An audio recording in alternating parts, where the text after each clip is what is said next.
lead physicist in Cromwell Hospital, Cromwell Cancer Center, London, UK, a part of Genesis Care network. And today we are talking about prostate SABR clinical review and implementation.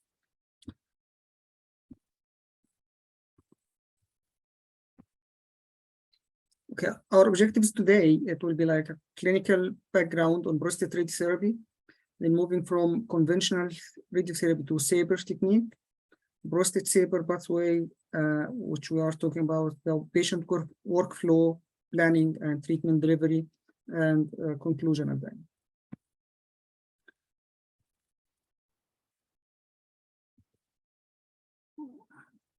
Okay, in 2016, there's like a good evidence that in Protect trial over which studied, this study was on about 1,600 men were randomized between active monitoring prostatectomy or external beam radiotherapy.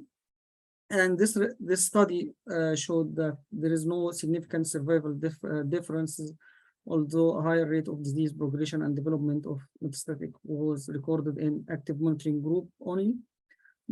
And this showed exactly that the radiotherapy and the prostatectomy for the early prostate cancer is comparable. And it was that dose given to the patient at that time, it was like radical external radiotherapy is accepted as a highly effective radical treatment for localized prostate cancer.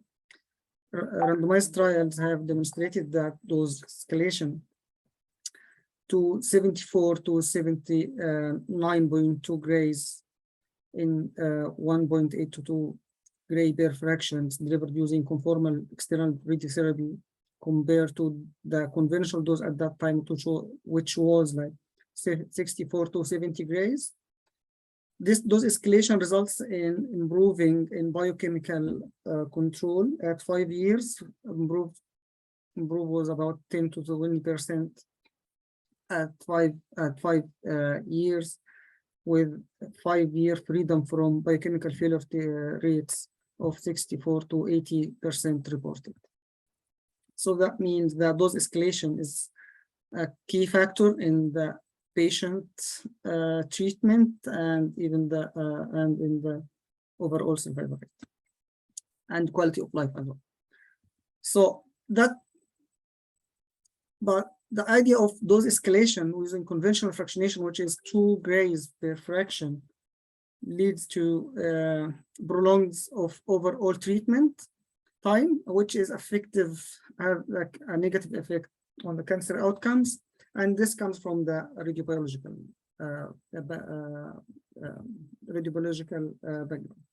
So an alternative means to delivering a higher total dose in delivering a higher total dose in a less time or shorter time, and this is called the hypofractionation. That's where comes why you are thinking about the hypofractionation. The idea is to deliver higher, escalate that dose, but at the same time in shorter time.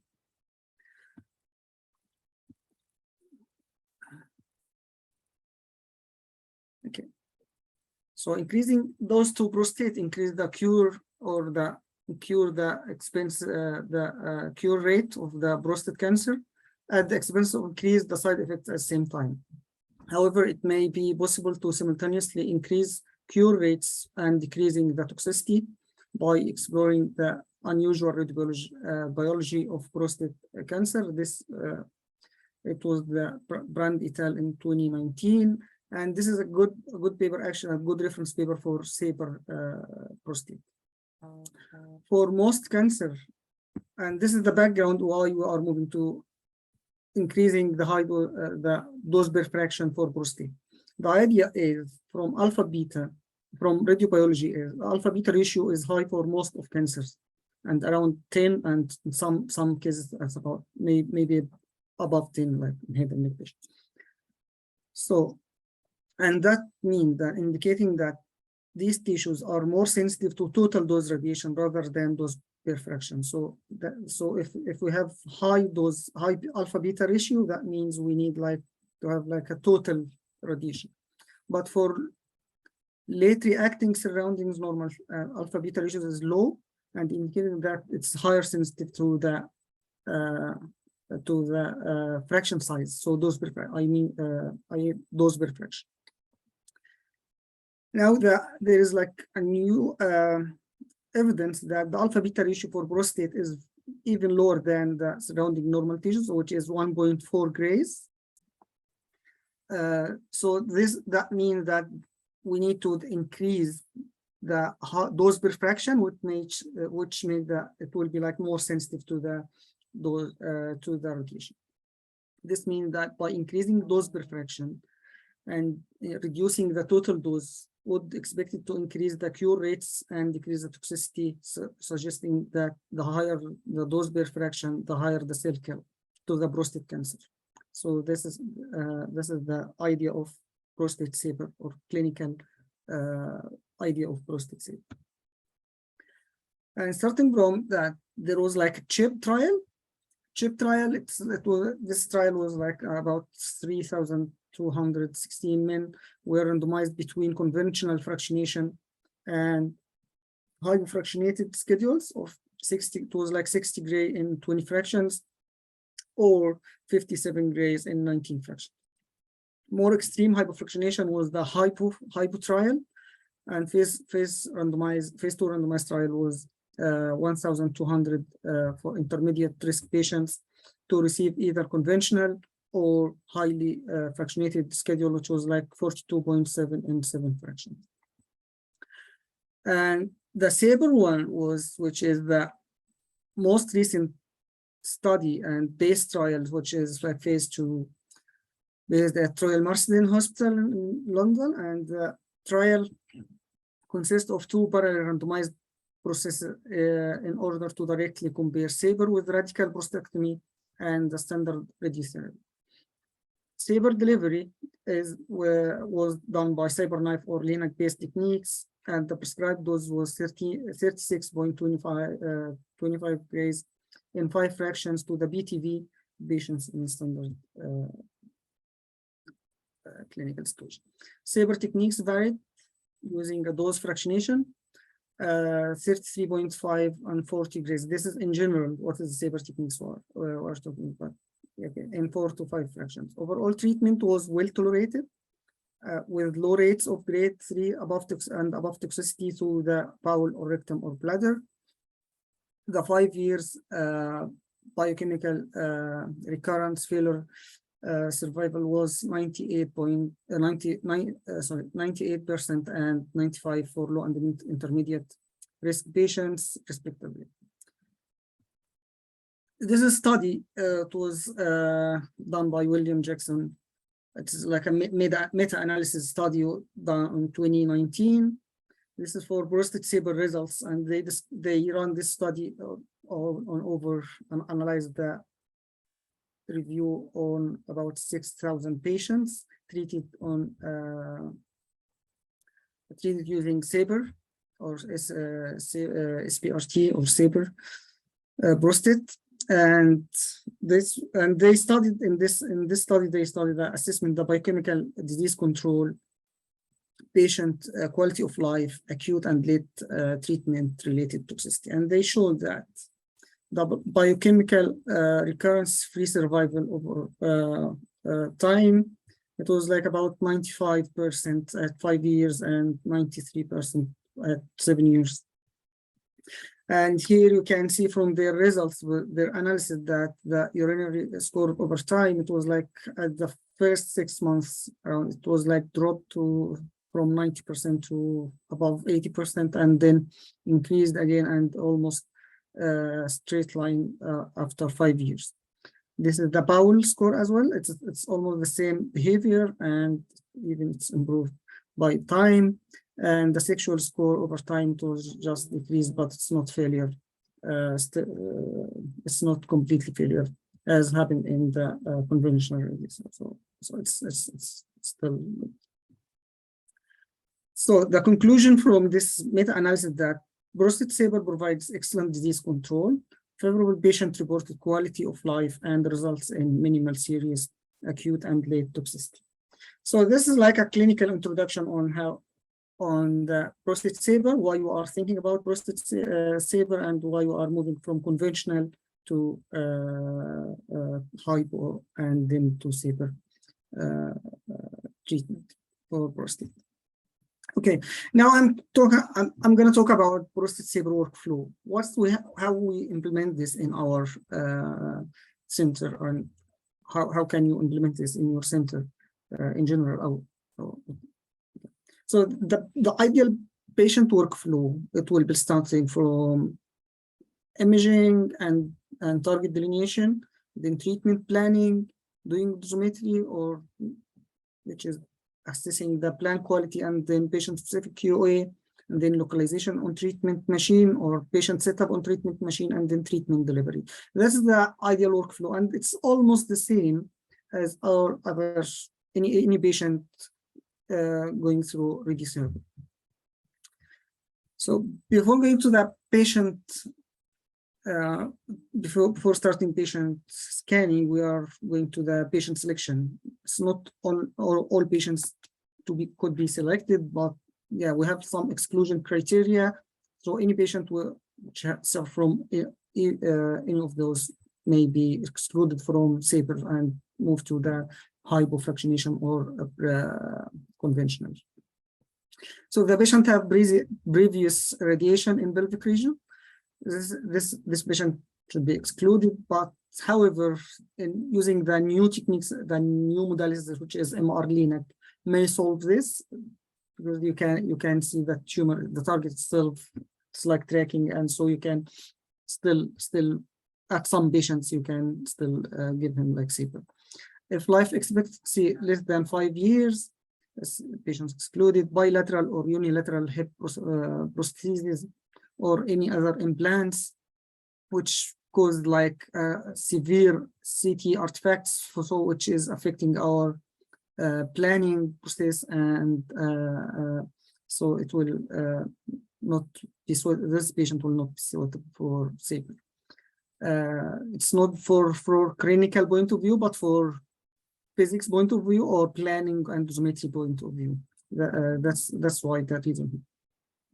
And then medical condition likely to make radiotherapy inadvisable, like inflammatory bowel disease, significant urinary symptoms, or some rectum issues, which is may affect our the treatment. And patient unsuitable for MRI scan, which is this at some point could be discussed with doctor if he can contour during only CT, but it's very rare to use something like that. Okay, so the first step for our patient after accepted or approved for prostate SABR is patient simulation. And in patient simulations, we have like steps we have to follow. First thing is patient preparation, which is very critical in prostate SABR, bladder, bowel, and rectum. How the patient be prepared, and then imaging protocols, CT and MRI, T1 and T2. In patient preparation stage, we have bowel preparation is recommended for 1 week prior to simulation.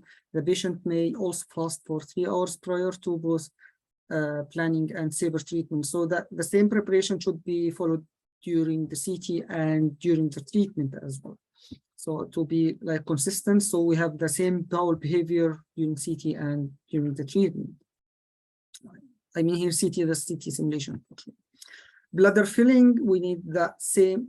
We need the same volume of bladder, which was scanned on CT, and we are doing the planning on it. Should be reproducible during the treatment. So must be consistent between simulation and throughout the treatment. The aim is to keep the bladder comfortably full, and patient education and filling protocol should be demonstrated prior to CT scanning, and the patient should reproduce it every time or repeat it every time.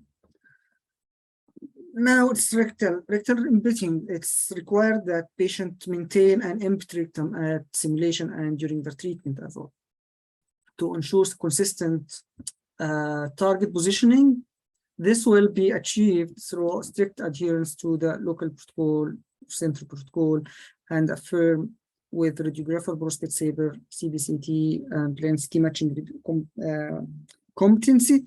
And actually, this is quite important thing to have rectal imaging, because actually any change in the rectum, that means change in the prostate position. Sometimes it could be like moving anterior or posterior, or at some cases it will be like rotation as well. So this is very crucial to have like rectal imaging, and it will be the protocol should be reproducible as well. Sometimes at some centers, which is we recommend is rectal displacement, and which is like inserting spacer or barrier gel or something in between. It's like a gel which is inserted between the prostate and rectum to make like space between that. This technique helps a lot in rectal displacement and push it back further away from the prostate, from the prostate, and it improves the stats for the rectal dose as well. So from here, if we have the patient like that, this is like an example of bad preparation, which we can see the rectal is full of gas, and this is like our prostate. So you can distinguish between rectal wall and the prostate, and at the same time, if the patient during treatment passes this gas, so we don't have any gas here, that means that prostate will push that down posteriorly, and at that time PTV could be out of high dose areas, and will drop the bladder as well down, and that means that more dose will be given to the bladder, which is not assisted by the LINAC based or even by LINAC based treatment. So this is an example of good preparation. You can see here that we have here the rectal is empty almost.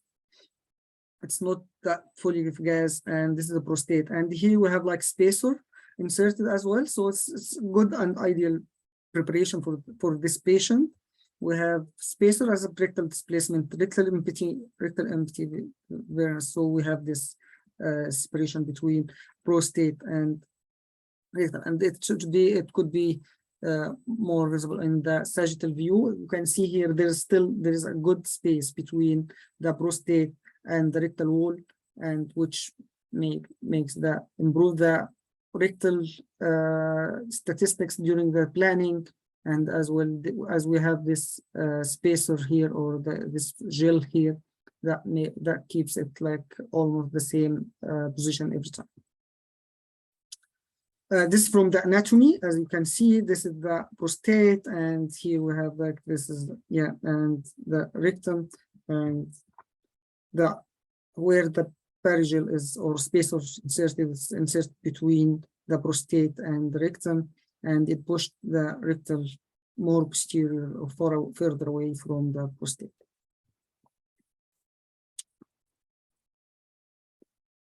Okay, this is an MRI.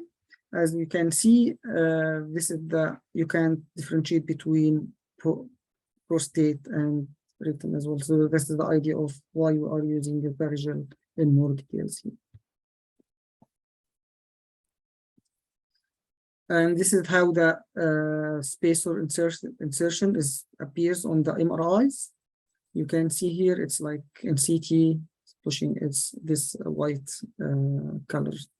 And this is the perigel. It's good insertion, actually.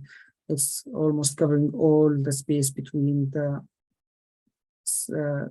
prostate and rectum. Okay, so after preparation, the patients, all of this done before patient have the appointment to do the scan. So we now sure that the patient is well prepared. His behavior, his bowel behavior, and his rectal behavior are good. Spacer inserted in a proper way. There is no problem in the spacer insertion, and that means that we are ready now to the next step, which is the scanning protocols. For scanning protocols, we have like CT and MRI. for CT, the CT slice thickness ideally should be like at 2 millimeter thickness to get like a good resolution in the image reconstruction and the planning system. So and we can cover everything on PTV and CT and PTV. And scanning from fourth lumbar vertebrae to include the whole pelvis to below the perineum, to be sure that we are covering everything, and all organ at risk in that area could be assessed as well for those during the planning. This is one of the most important things should be done during the scan. If the rectal diameter is more than 3.5 posterior to the to prostate at level of symphysis biopsy on initial scout imaging, as you know, during CT, the first scan will be like scout. So from the scout, we can assess how the rectal dimensions at the prostate level is. If it's like more than 3.5, that means we may have this kind of, sorry, that means we may have this kind of gas or something like this, so bad preparation. So in that case, we need to stop scanning, ask the patient to clear his bowel and repeat scan. If still the same issue, patient could, the scan at that day could be avoided and reschedule the patient with a better preparation for his bowel and rectum. Also, rectal gas should be avoided in region of seminal vesicles. So it should be like in the area of prostate and seminal vesicles. We don't need any, either the rectal volume itself could be no gases, but still we have some feces inside the rectum. So the patient should pass all of this, or if we have gases, so the patient should release all of it. For MRI, so this is the first step is CT scan, and if CT scan done and successfully, so the patient will move the same day. After that, it will be like move to the MRI, and should be like there is like specific sequence should be prepared on the in each center, and actually and should be tested against the CT using some physics measurements which assess the distortion factor between MRI and CT, just to be sure that when we have like image registration, we don't have this much shifting between MRI's pixels and voxels and CT voxels. And the importance of that, we are using MRI to track and to contour as well the CTV at some times, the accurate CTV, and to draw the bladder, bowel, and all organ at risk in the region at some point, and the spacer as well as we use the MRI to contour spacing gel, because as you can see from the images, it's more clear on the MRI than the CT. So that's the idea of, we need to have MRI at the same time and with a specific SABR sequence for prostate. Now, after we finish all of after patients successfully complete the treatment, the scanning, all images are exported to planning system, and as any other registered patient, the contouring should be contoured in proper way. All organ at risks or on region of interest should be contoured. We don't need any zigzag shape for or irregular shapes for some of organ at risk, which may affect those stats at the end and will affect the plan itself. So it should be contoured in a proper way and the correct anatomy in both anatomy and on CT and MRI. We can use both modalities of them. And if there is like if there is any displacement shifts between the MRI and CT, maybe during change in rectal behavior or something like that between the CT scan and the MRI scan. So in that time we are following the CT because we have our the priority will be for the CT because we have it's the calculation are done on CT mainly. Organ at risk in this area is rectum, bladder, bowel, and femoral hips. This is the most important things in this area. And here we can see this is if this is the in the cross green cross, it's in the middle of the prostate and seminal vesicles, and the surrounding organ at risks are bladder, bowel, and rectum.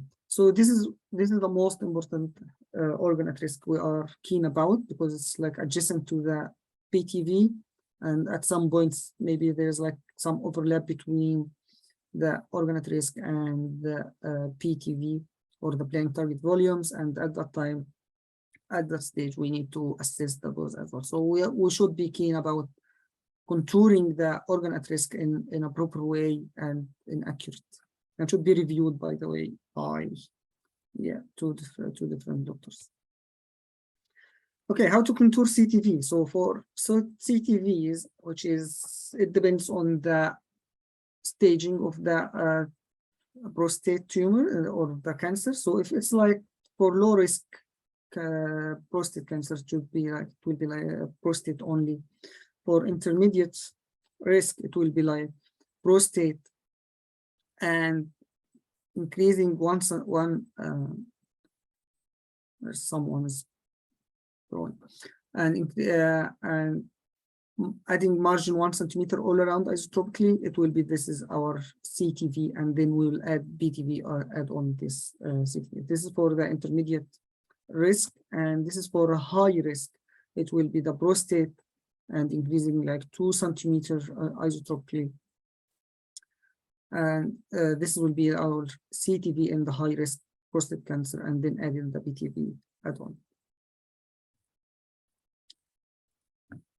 BTV margins. Actually, BTV margins is like there is a very good reference you can, which this is the target margins ready for prostate cancer. This is for all prostate cancers techniques, and this is a good review article. Actually, it was done for about 2016 or something like that, and they assessed all modalities for the patient positioning or how we are imaging the patient on machine, and they ended up by this recommendation.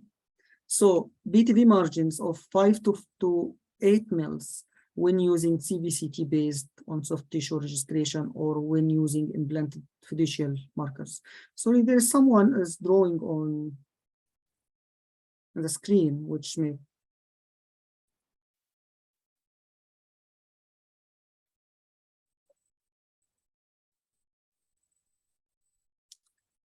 Okay, so if I'm using CBCT or using implanted fiducial markers, I can use the margin for BTV. It will be like 5 to 8 millimeters. If I'm using like a kind of tracking, real-time tracking as used in CyberKnife or MR Linac, I can drop this margin to 3 millimeters. And this is one of the advantages of using the real tracking techniques. And yeah, so the next step here, so now I have CTV, I have organ at risk, I have CTV, and I have PTV. In Linac based, and we are using 6 mil PTV in our center because we are using CBCT based and image registration, which is daily based. So that's why you are using 6 mils. And at some points we are sometimes we are using the implanted fiducial markers as well. But as we are not using tracking for Linac based prostate SABR, we don't use this smaller PTV.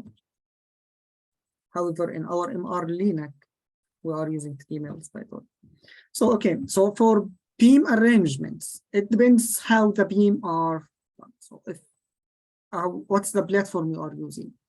And if you are using like Linac based SABR, so that means you are going to use the VMAT. So that means you are using 2 arcs. two arcs to treat this for this SABR.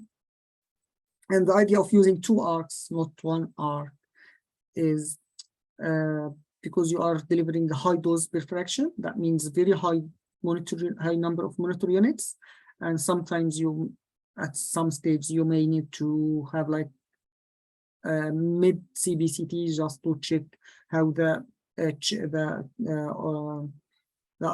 internal movement of organs or internal organs movement to assess it during the treatment. So sometimes you may need to make like mid CBCT.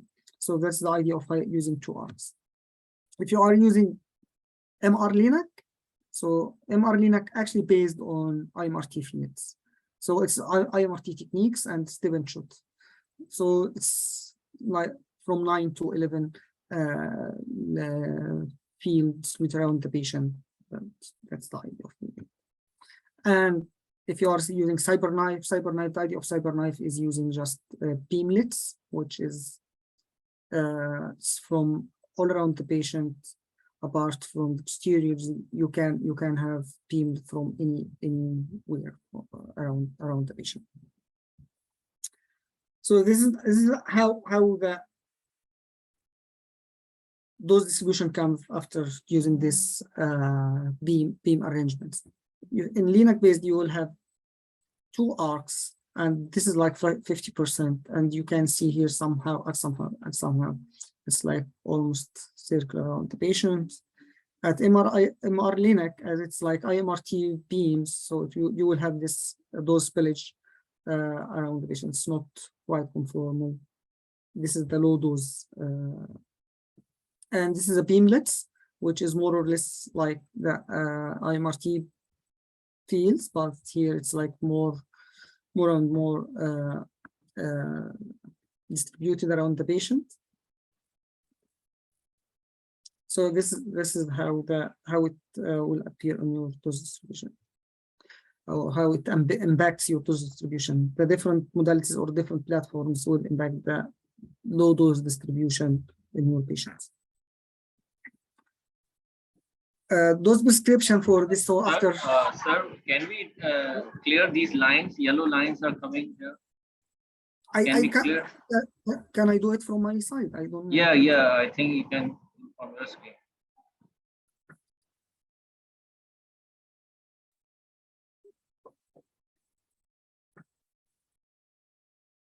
It's a PowerPoint option to clear the line, I think. Sorry? If it is possible. I think it's possible, but I think we can.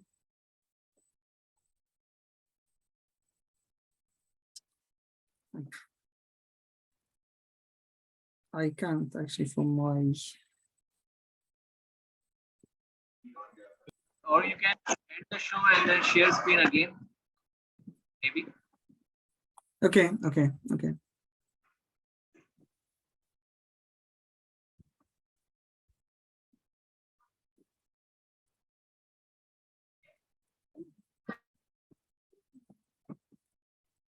Okay, that's fine. It's a good idea. Thank you. That's fine now. Yeah. Okay, after placing the beams, and determine how the beam distributed, and now we are doing the dose prescription. So actually our dose prescription is BTV D95% is 36.25 grays per 5 fractions, and this is the BTV, and we push the high dose to the CTV, which is actually our real prostate, that's our prostate plus similar vesicles, and we push it to be covered by 95% of this volume covered by or receiving like 40 grays, there are 5 fractions. And this is so we have like, actually we are treating as like using 36.25 grays, but real life we have like 2 dose levels. So for in external BTV, it will be like 36, and the CTV itself should be like 40, pushing those to higher to 40 Grays. And should be alternative days. It's not consecutive days or daily treatment. It's like alternative days, so they on day off, and should be like that for 5 fractions. Sitting organ at rest, and this is the organ at rest, which can be raised from any from base study or from UK consortium SABR as well. You can get all of these statistics. And here the plan optimization, how we are optimize this patient. In this, we are, as I mentioned, that we have like CTV, so we are pushing the CTV to receive like 40 Grays. And then the BTV here, we created like BTV objectives, which is BTV minus CTV. So it will be like this shell around CTV, and we push it to receive around 36.25. And in Eclipse, as most of you know, that we don't use rings that much. That's why you are using this NTO. And NTO we are using these values to have like a fall off to get good fall off on the those are outside the BTV, and so minimize the low dose distribution to the organ at rest. Other plan, the next step will be like after everything's done is the plan evaluation. And in plan evaluation, we have 2 steps to plan evaluation. The first thing is dose distribution. So reviewing dose distribution on all slices, and be sure that we are the BTV receiving the full dose, which is 36.25. Cover at least 95% of the volume, and at the same time the CTV 40 Grays cover at least 95% of the volume of CTV, and at the same time we are reviewing the dose distribution using those lines slice by slice, and in both and sometimes you can get a good statistics. That's something which may be misleading a little bit. At some points, you can get good statistics from DVH, but when reviewing the slices, you may have something like dose spillage at one of angles or something like that. That means you may need to re-optimize and to get the dose distribution as conformal as you. Yeah. So this is evaluating using the dose distribution, and slide by slide you are. Slice by slice, you are reviewing the dose distribution in all either axial or sagittal. And at the same time, and the other thing is DVH evaluation as well. So those to evaluate the statistics, how was the maximum dose is, how is the maximum dose, how is the dose statistics is the dose statistics for your organ at risk matching your those constraints. And in Eclipse, there is this is the plan objectives, which you can add your plan objectives, and it will calculate it for you. And you can see here for this plan, everything is green. That means all meeting criteria. And if there is something above the criteria, that means it will be like in red color, and you have to review and discuss this with doctor. For some patients, you can accept you may accept something above the tolerance. If it's not, if we come here, we have something here called mandatory, which is I can't accept something above this, but there's like optimal, which is okay, that's the best situation, that's the best we can, we'll do our best to have this value met to meet this criteria. But if it's not, we still have like a gap or something like that. So any minor deviation we can accept it, could be accepted. due to the patient anatomy or the BTV behavior or something like that. So it depends how, but we are during our planning, and we are doing our best to get like a green color, this lovely green color for all of our patients and all of our treatments. So after plan evaluation and we are accepted and everything is fine from dosimetric point of view, we have, this is the plan distribution, the dose distribution and DVH, and everything is fine.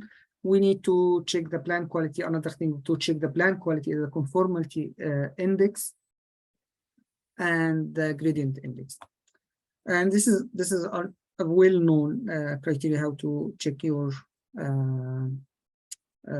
the conformity. This is the equation where you get the volume of 100% isodose line divided by volume of your BTV, and to check the spillage, how is it, and it should be either less than 1.3. And for gradient index, you are checking here the fall of the dose from the high dose to the lower dose. We are trying to keep it within less than or equal to 4.5, and it comes from volume of 50% isodose line divided by volume of BTV. Okay, so this is the gradient index equation, and actually from our experience we have found some, for example, that if you are using FFF, you will have better gradient index. If you have kind of MLC is affecting that as well. So this is all of this criteria, all of these factors may be affected by the platform you are using. And we are coming later to the platform you could use. So after that, we are doing the next step is a patient-specific QA. And the idea of patient-specific QA is to be sure that your machine will be able to implement what you have done in your planning system or on your computer. So at the end, your planning system is a kind of theoretical calculations, but we need to check how it will behave the machine, how the machine will deliver this dose. It will be like, and you will see the same dose distribution, the same dose values as it was like calculated. So that's the idea of patient-specific QA. And for this, we have like two measurements done: point dose verification, which we are using like absolute dose calculation for at point, and we put it in the calculate the dose at some point at the phantom on planning system, and deliver it and check if we have the same point dose, the same measured dose, and within inaccuracies, which is 3%. And fluence verification, which we are checking the dose distribution. So now we have like our absolute verification and fluence, which is like kind of relative verification, and to be sure that the same dose distribution we have on planning system, we can get it on the real life or on the machine. And the most common tool we can use for fluence is metrics from IBA, Octavius from PTW, and ArcCheck from Sun Nuclear. This is the most common. I know there may be another, but this is the most common. This is the metrics X verification. This is for FFF version, and this is the software, how it will be. So we have like, we are loading this is the measured data, and this is the loaded from planning system, and compare both images and get the gamma criteria, which may be discussed later. But this is how the patient-specific QA works, and get the gamma criteria and see the differences. Ideally should be above the gamma gamma index should be like more than 95%. This is the most likely. In our center, we accept about 95% above. It will be like this is the ideal for some patients, for some targets or something like that. We can accept down between 90 to 95, which is like action level or something like that, and below 90 is not acceptable at all. It depends how your center set up your gamma criteria. And yeah, most of centers are using like 3%, 3 mils for gamma analysis.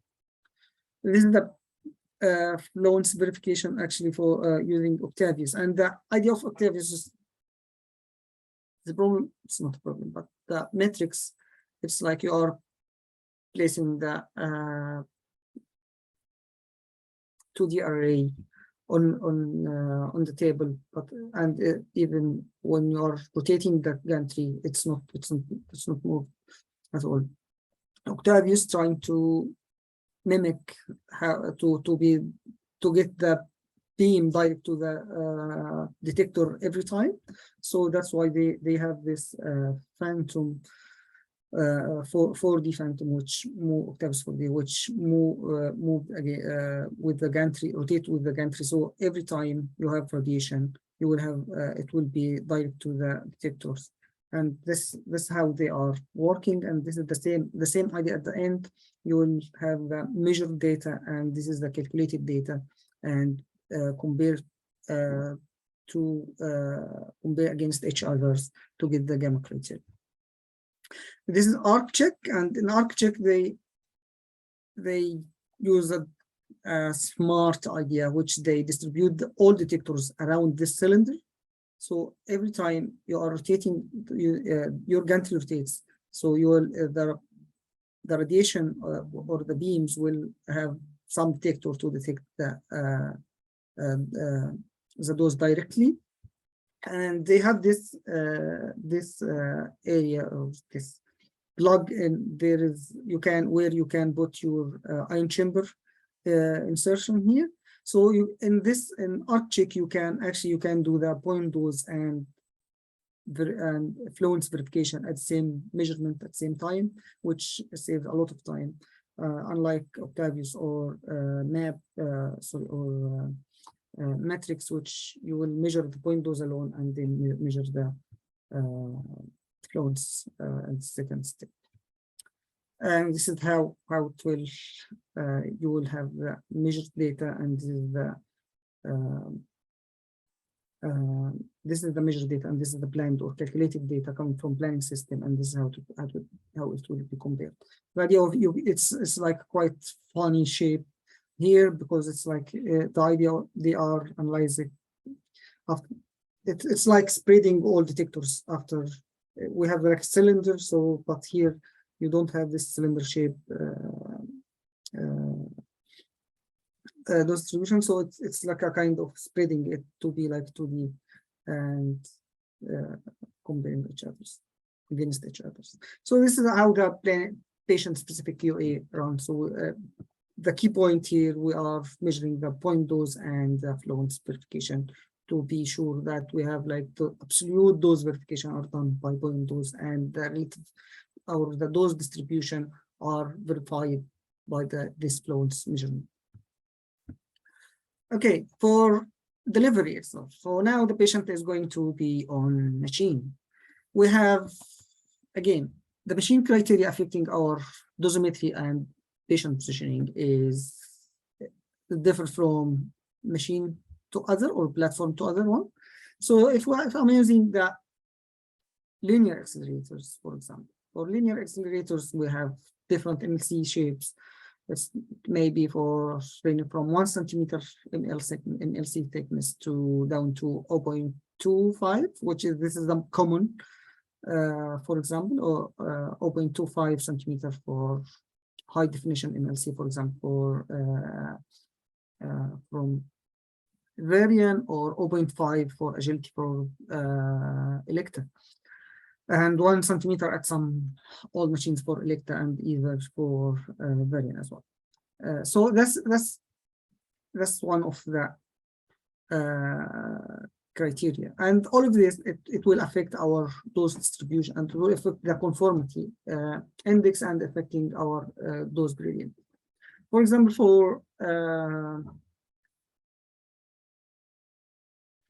for CyberKnife, you know, in CyberKnife there was like old versions, they don't have MLC. So if I'm talking about VSI or even older than that, it was the only cones or the iris, which is like a kind of dynamic cone system.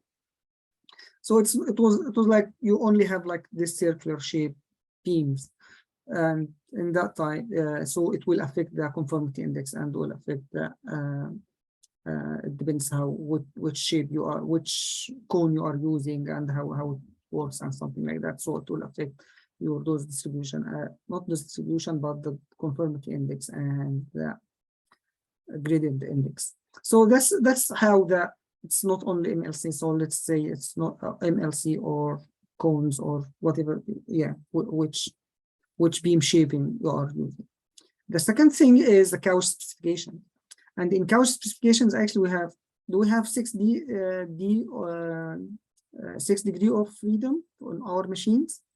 For example, for Linux, yes, we have at some points, but sometimes you don't have in your system. So this will affect your PTV margins. This will affect the accuracy of your patient positioning, how you will manage the patient rotation, reset up, rescan, or something like that, just to be more accurate patient positioning. But for example, for Meridian, for MR Linux, they don't have this 6D off, and even they are limited in the patient in the lateral movement for lateral and anteroposterior movement for the couch, which affecting if there is any shifts more than these limitations, that means you may need to reset up the patient, move the patient out of the machine, reset up the patient, redo everything, and all of these kinds, it will affect your time. And for CyberKnife, we still have 6D, you can have 6D, but if even you don't have 6D, in CyberKnife, you still have your gantry, which correct for the patient position in 6D. So in CyberKnife, you don't have this problem actually. And the other thing is that what the IGRT are using, or what is the image guidance you are using, or how will you set up your patient, or how you will set up your internal structures or your PTV. For example, for Linux based, it will be like using the CBCT and then correct the patient positioning based on that, and then start treatment. And that's all.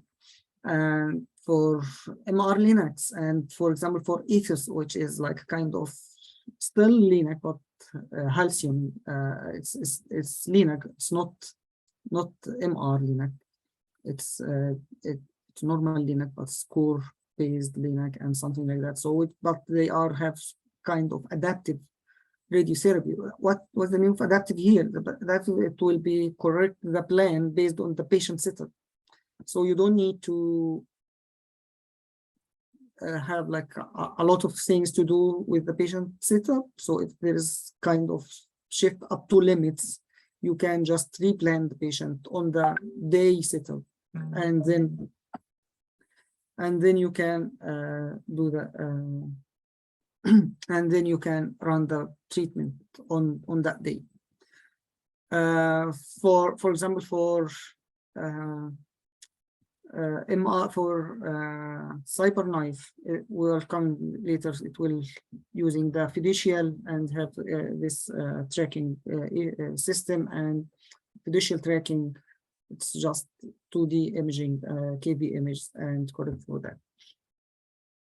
So this is the Linux based. There is a kind of challenge for Linux based actually IG image guidance. The main thing is the image quality.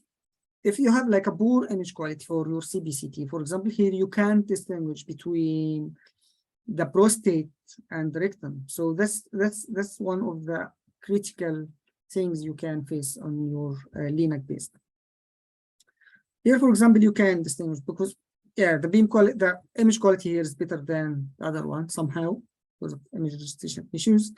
But at some points, so it's good to have a good image quality for LINAC based. If you don't have something like that, the other thing is you can use the fiducial. So you can insert like 3 fiducials inside the prostate in a specific locations or in specific arrangements, where you don't have this overlap between each others and should be spaced by somehow. And if you have something like that, and using this, you can use these fiducials, 3 fiducials, to correct the patient for 6 days. That means for rotation, you can correct it, and for transition movement or transition errors. So you have like a kind of alternatives if you have this poor quality imaging. And this is in MR LINAC, they don't use IGRT. We can't name it as IGRT. It's like a kind of two steps. The first one is adaptive, which is we are at the patient setup. We use the image coming from the MR. This is the real patient, the real image for today's setup, for example, and fused with that coming from the planning. And if there is some shifts or something like that, if we can't correct on the machine, so that means we need to correct or adapt to make like a replan, or which is called like adaptive radiotherapy. So using the base plan, we replan on the image for today and then deliver the beam. And during the treatment, there is like a live tracking for using the MRI, and there is like a kind of safety margin around PTV.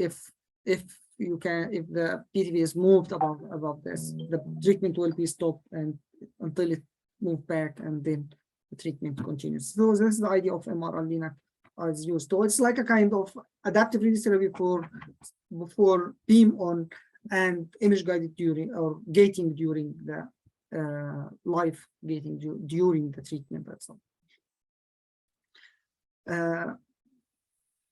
Here we have like CyberKnife. CyberKnife is the idea of CyberKnife. It's completely based on the tracking. What's the meaning of tracking? The tracking is wherever the tumor moves, the beam will follow it.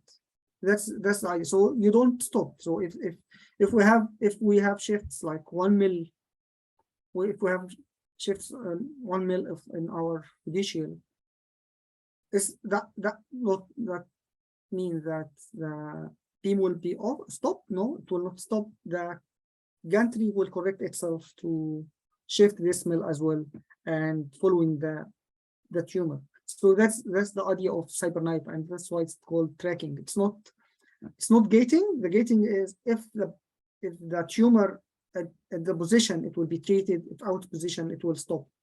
But for CyberKnife, if the treated in the planned position, it will be treated. If it moved up to a certain level, certain values, it will be treated as well, and the gantry will do this correction. So that's the idea of tracking.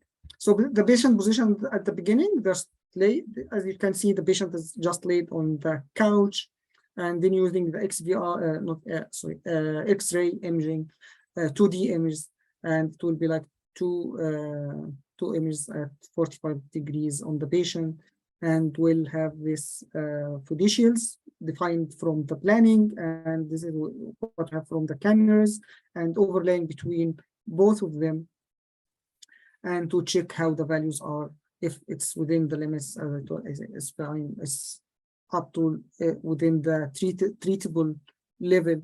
Okay, it will be treated. If it's outside the levels, which is, it depends. As I remember, it was like 1.5 degrees, and for the 60 couch, I mean, if it's like the rotation within 1.5 1.5 degrees, it will be treated. Above 1.5 degrees, that means it will be not treated. You need to restop your patient.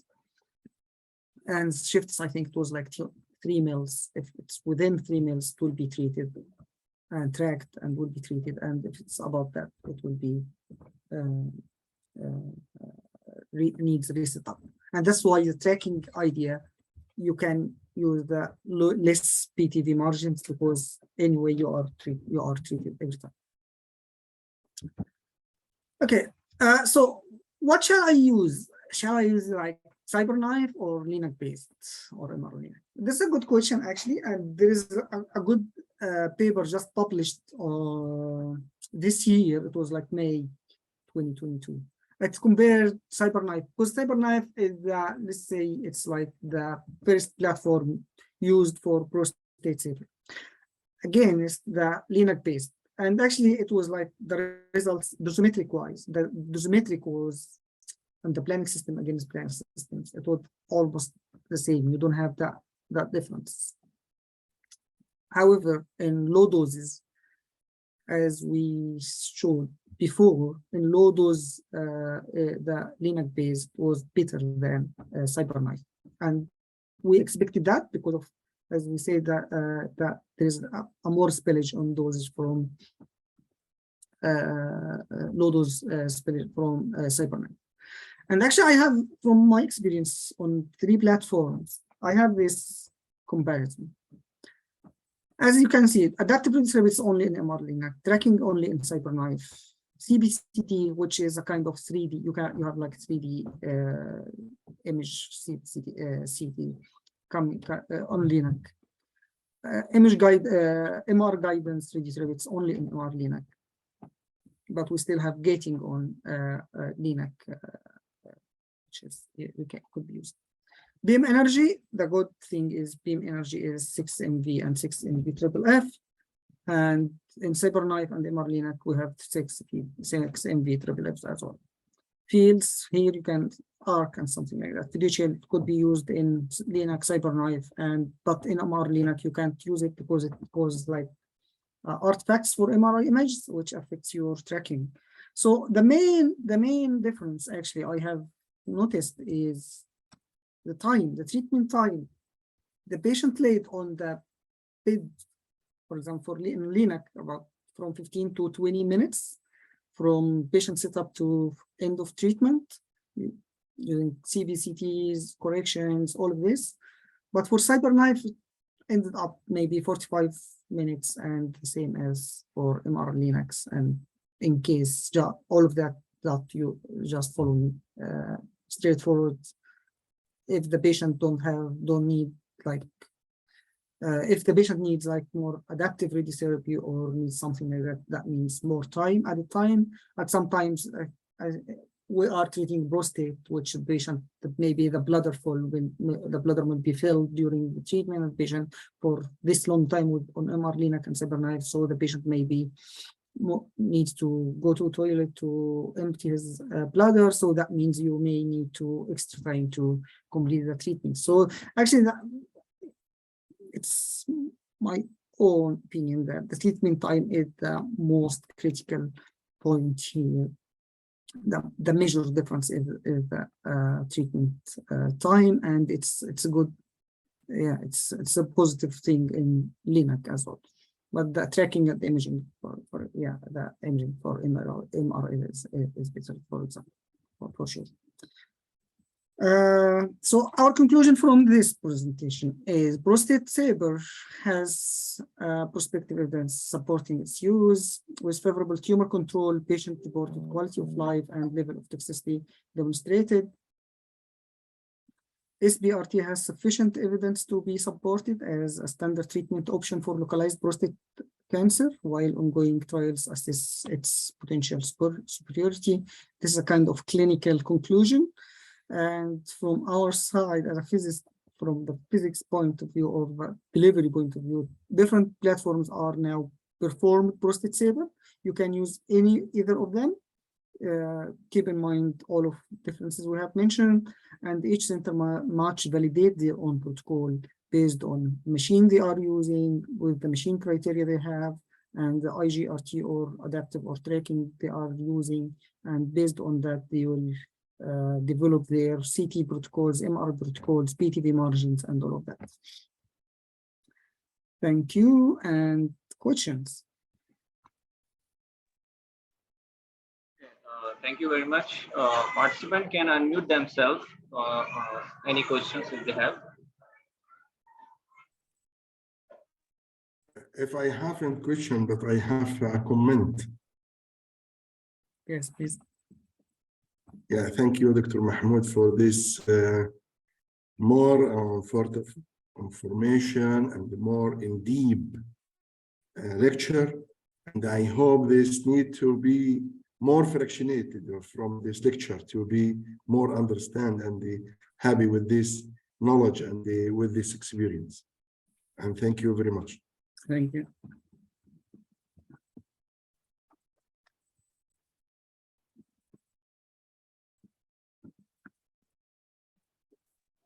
Okay, I have a question about the immobilization device. Do we need to use any immobilization device for simulation and patient setup? Actually, we are using the normal pelvis mobilization, so just knee support, and that's all. So that's all we need. We don't use any cushions or something like that. It's not only the knee support, foot support, and that's all. Yeah, if we don't have any live tracking system or judicial marker, still we can treat the patient with this technique? Yes, you can treat the patient using this technique. As I mentioned, it is like a kind of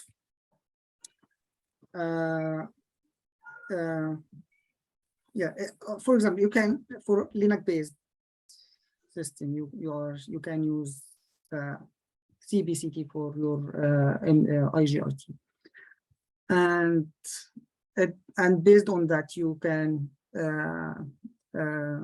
use the BTV margins which be used.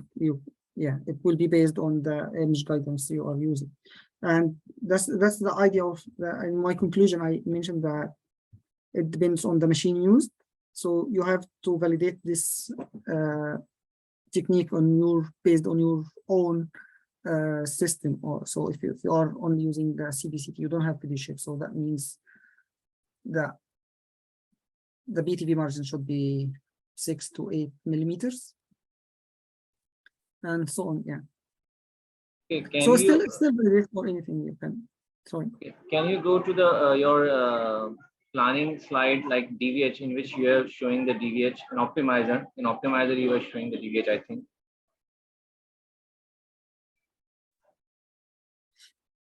This one. Yeah, this one. The other one. The other one. Yes. Yeah. So the curve of the PTV is quite steeper. Is it acceptable? Yes, for SBRT, yes. For SBRT, the idea of SBRT and SRS is giving like the very high dose to the CTV inside the CTV and GTV. So it's a kind of surge. So that's why. So, and to get like a good pull off in the dose, so that means we normalized at 80%. From the dose, so that means that those around the BTV is on the edge of the BTV, it will be like 80% at least from the dose in the center. So that's why it's like acceptable. In SBRT in general, we accepted up to the hotspot to be 140, up to 140% from the prescribed dose.